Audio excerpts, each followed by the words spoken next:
Yuk kita dengarkan cerita Keong Emas, cerita anak dari Jawa Timur. Dahulu kala hiduplah seorang pemuda bernama Galoran. Orang tuanya adalah orang yang terpandang dan disegani di desa. Namun, Galoran suka foya-foya dan bermalas-malasan, menghamburkan harta kedua orang tuanya hingga mereka tiada. Maka habislah harta bendanya. Seorang wanita kaya raya menjadikannya suami. Wanita itu memiliki seorang anak perempuan yang rajin dan pandai menenun bernama Jambean. Jambean yang rajin bekerja itu sering menasehati ayah tirinya agar tidak bermalas-malasan saja. Nasihat itu justru membuat Galoran muka. Beraninya dia menasehati orang tua. Patutkah itu? Galoran marah. Ibu Jambean berusaha membela Jambean. Tetapi apa daya? Sekarang engkau harus memilih. Aku atau anakmu? Ancam Galoran. Hati ibu Jambean sangat sedih mendengar perkataan Galoran.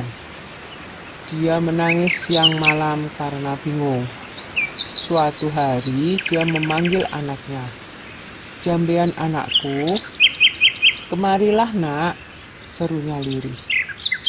Jambean langsung menghampiri ibunya yang tengah bersedih. Mengapa emak bersedih saja? Tanyanya dengan iba. Maka diceritakanlah rencana Galoran yang berniat mengusir Jambean dari rumah.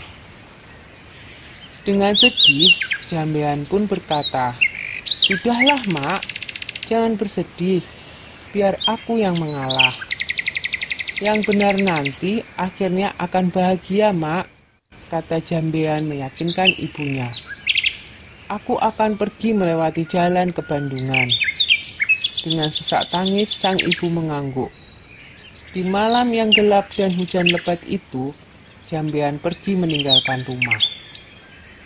Tak berapa lama kemudian, ibu Jambean yang tak kuasa menahan kesedihannya berusaha mencari, tapi tak bisa menemukannya. Ibu Jambean tak bisa menemukan anaknya karena secara ajaib Jambean telah berubah menjadi seekor siput, atau dalam bahasa Jawa, keong. Di desa Dadapan hiduplah dua bersaudara, bernama Nyai Sambega dan Nyai Sembagil.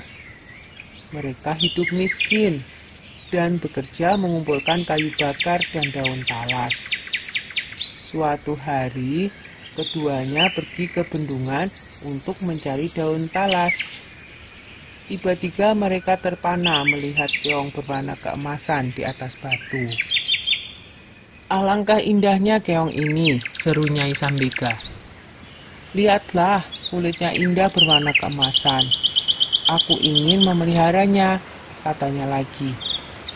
"Iya, sangat indah. Kita bawa pulang saja dia," saut Nyai Sembadil. Maka dipunguտնyalah keong tersebut untuk dibawa pulang. Mereka meletakkannya di dalam tempayan tanah liat di dapur rumah. Semenjak itu, kehidupan mereka berubah. Terutama setiap pulang dari bekerja, di dapur selalu tersedia lauk dan rumah berubah menjadi rapi dan bersih. Nyai Sambega dan Nyai Sembadil merasa heran dengan keadaan itu. Mereka berencana untuk mencari tahu siapakah yang melakukan semua itu. Suatu hari, seperti biasa, mereka berangkat kerja. Tetapi sebenarnya mereka hanya berpura-pura pergi.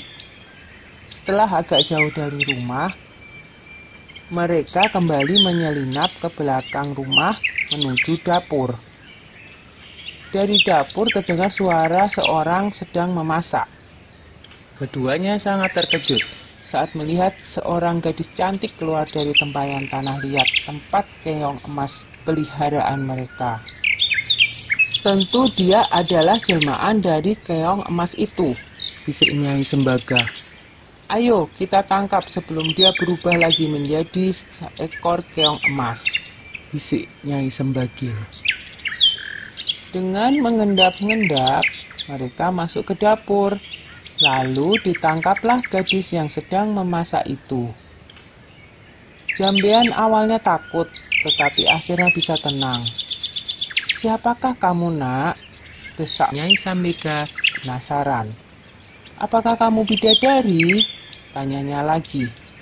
Bukan, saya manusia biasa. Saya diusir oleh ayah tiri saya, sehingga saya menjelma menjadi keong, saut Jambean tertunduk. Keduanya terharu mendengar cerita Jambean, apalagi melihat ketekunan gadis itu dalam bekerja dan kebaikan hatinya. Akhirnya, keong emas diangkat sebagai anak. Sejak itu, keong emas membantu keduanya itu dengan menenun. Tenunannya sangat indah dan bagus, sehingga terkenal sampai ke seluruh negeri. Karena hasil tenunannya itu juga, kedua nyai tersebut menjadi bertambah makmur. Tenunan Jambean yang indah itu terkenal sampai ke ibu kota kerajaan. Sang raja muda sangat tertarik dengan tenunan buatan Jambean. Hingga raja memutuskan untuk melihat sendiri proses pembuatannya dan pergi meninggalkan kerajaan dengan menyamar sebagai saudagar kain. Akhirnya, tahulah raja perihal keong emas itu. Raja tak hanya terpikat dengan keindahan tenunannya, tetapi juga terpesona dengan kecantikan Jambean. Raja memerintahkan kedua nyai untuk membawa Jambean ke istana dan hendak meminangnya menjadi permaisuri. Betapa senang hati mereka, karena ketekunan dan ketabahannya, Jambean dan kedua ibu angkatnya kini hidup bahagia di istana raja. Sudah dulu ya cerita keong emasnya. Sampai jumpa.